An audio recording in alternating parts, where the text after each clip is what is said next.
রাহমাতাল লিল আলামিন, হ্যাঁ, mercy and peace for the entire universe করে যাকে আল্লাহ পাঠিয়েছেন, উনি যেই শহরে থাকবেন ওই শহরের নাম প্রতিশোধের শহর, এটা হবে। উনি শহরের নাম চেঞ্জ করে দিলেন, উনি শহরের নাম দিলেন মদিনাতুন নবী। কি দিলেন? মদিনাতুন নবী, অথবা তওবা তয়্যিবা, চেঞ্জ করে দিলেন, পরিবর্তন করে দিলেন।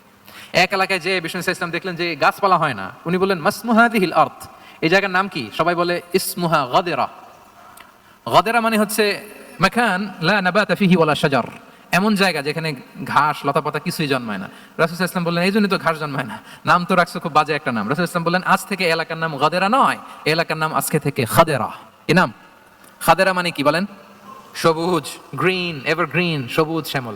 এবং রাসূল সাল্লাল্লাহু আলাইহি ওয়াসাল্লাম যখন গ্রিন ল্যান্ড নাম দিয়ে দিলেন, এরপর থেকে সবুজ শ্যামল করে আল্লাহ জায়গাটাকে বরকতময় করে দিলেন। Changing names.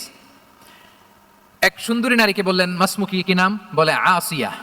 আসিয়া মানে অবাধ্য। রাসূল সাল্লাল্লাহু আলাইহি ওয়াসাল্লাম বললেন তুমি এত সুন্দরী, you are a beautiful lady, আর কি বাজে একটা নাম রেখেছো আসিয়া। তুমি আসিয়া কেন হবে? আজকে থেকে তোমার নাম জামিলা, মানে তুমি সুন্দরী, রূপবতী। সুবহানাল্লাহ, সুন্দর একটা নাম দিয়ে দিলেন। এক সাহাবীর নাম ছিল হাসান। হাসান মানে রাফ এন্ড টাফ, রুক্ষ। রাসূল সাল্লাল্লাহু আলাইহি ওয়াসাল্লাম বললেন না, হাসান না, তোমার নাম আজকে থেকে সাহাল। কি নাম? সাহাল। সাহাল মানে সহজ। উনি বলেন যেদিন থেকে সাহাল রাখছি এর আগ পর্যন্ত নাকি ওনার অসুস্থতা, রোগ বালাই একটার পর একটা লেগেই থাকতো। যেদিন থেকে সাহাল, ওই দিন থেকে উনি বলেন যে আল্লাহ তাআলা নবীর এই নাম চেঞ্জ করে দেওয়ার বারাকায় আমার পুরো জীবনের সব কাজকে আল্লাহ তাআলা সহজ করে দিয়েছে। তাহলে রিফর্ম সেন্ট্রিক মাইন্ডসেট, আমরাও খারাপ কিছু দেখলে ভালো দিয়ে পরিবর্তন করব। কি বলেন? ইনশাআল্লাহ বলেন সবাই। আচ্ছা।